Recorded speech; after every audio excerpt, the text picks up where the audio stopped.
Pyloric.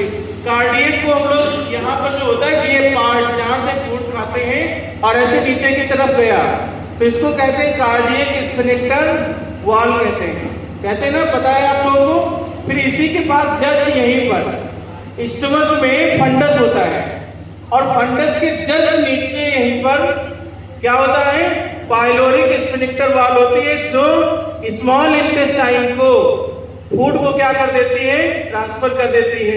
और यहीं पर इस वाले रीजन में जो ऐसे इतना रीजन है, ऐसे लीफ लाइक स्ट्रक्चर जो दिखाई पड़ता है, इसी को हम लोग क्या कहते हैं, पैनक्रियास कहते हैं। इस पैनक्रियाटिक डक्ट से ही बीटा सेल का फॉर्मेशन होता है और उस बीटा सेल से ही इंसुलिन नामक हार्मोन्स निकलता है। वही इंसुलिन नामक हार्मोन्स हमारे ब्लड में शुगर को क्या करता है, कंट्रोल करने का वर्क करता है। आज आप लोगों को पता चला। फिर इसके बाद ये स्मॉल इंटेस्टाइन के तीन पार्ट से फिर लार्ज इंटेस्टाइन के तीन पार्ट, फिर फूड बाहर की तरफ जाता है फिल्टर होकर के। ठीक, जो वेस्ट मटेरियल होता है सब बाहर, बाकी जितना यूजेज वाला है सब यूज कर लेते। तो शुगर हमें फूड से मिला, फूड ने शुगर को कहाँ भेज दिया, ब्लड में। अब वो ब्लड में गया, अगर ये इंसुलिन ना होती तो दो टाइप के केस बनते हैं। कौन कौन से हैं, शुगर का लेवल अगर बढ़ जाए तो उसे क्या कहते हैं, शुगर का लेवल अगर डाउन हो जाए तो क्या कहते हैं, किसी बच्चे को पता है?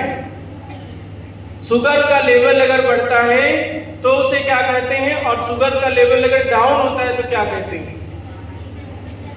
हाँ, अच्छा ये बच्चे पीछे से बोलिए, डायबिटीज कितने टाइप की होती है?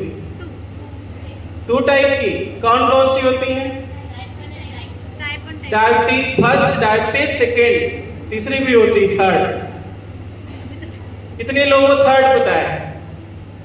अब 3 स्टेज में डायबिटीज को काउंट करते हैं। एक तो 0 से 12, मतलब 1 साल से 12 साल के बच्चे में डायबिटीज को चेक किया जाता है।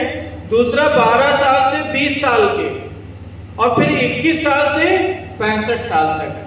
क्योंकि अब मनुष्य की एज कितनी निर्धारित की गई है, एवरेज 70 to 80 ईयर। पहले कितनी थी, 100 थी। अब धीरे धीरे लेवल डाउन होता जा रहा है। क्यों? क्योंकि इस तरीके की भयानक बीमारियां जो हैं हमारे समाज में आ गई हैं, जो आज हमको इस तरीके से इफेक्टेड करेगी। तो अभी पहले, क्योंकि हमारे बोलने में टाइम ज्यादा चला जाता है, बहुत कुछ एक्सप्लेन करने को भी रहता है, तो पहले मैम आएंगी क्योंकि उन्होंने बड़ी मेहनत की है। ठीक, फिर बच्चे भी एक्सप्लेन करेंगे।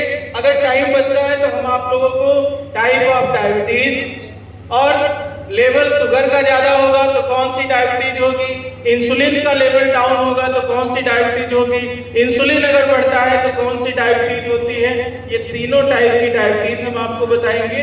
इनसे बचने का तरीका, कौन कौन से टेस्ट होते हैं। एक टेस्ट का नाम सुने हो, HbA1c, कितने लोग जानते हैं?